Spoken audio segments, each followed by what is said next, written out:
Un drapeau malgache fièrement brandi face à la foule. Un drapeau français caché dans le dos.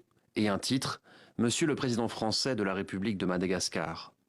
Sur la Grande Île, la controverse enfle. Ange Radzoel peut-il encore être le président de l'État malgache? La question se pose depuis le 15 juin. Une source anonyme révèle alors qu'Ange Radzoel a été naturalisé français en 2014. L'annonce fait l'effet d'une bombe. À Madagascar, perd la nationalité malgache toute personne qui acquiert volontairement une nationalité étrangère. Selon cette loi, le président Ange Radzoel ne serait donc plus malgache, mais français depuis 9 ans.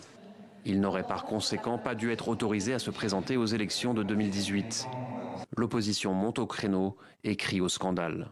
En 2018, lorsqu'il a déposé sa candidature auprès de la HCC, il a sciemment dissimulé cette acquisition.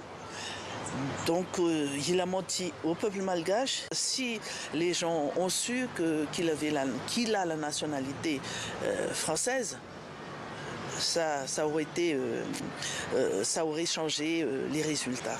Ange Radzoel tente de son côté de minimiser l'affaire. Personne ne peut enlever ce qui fait de nous un malgache. Personne ne peut enlever ni changer le sang malgache qui coule dans nos veines. Dans les rues de la Grande Île, les avis sont partagés. Nous, on ne se soucie pas de ça. Nous pensons que c'est l'affaire de ceux qui sont haut placés. Il n'aurait pas dû être élu. Il ne doit pas se présenter à la prochaine élection car il ne respecte même pas la loi de son pays. Je pense qu'il nous a trahis. Moi, je pensais vraiment qu'il n'avait que sa nationalité malgache. Une commission d'enquête parlementaire pourrait être désignée par le parti d'opposition HVM. Le parti espère qu'il pourrait aboutir à une procédure de destitution.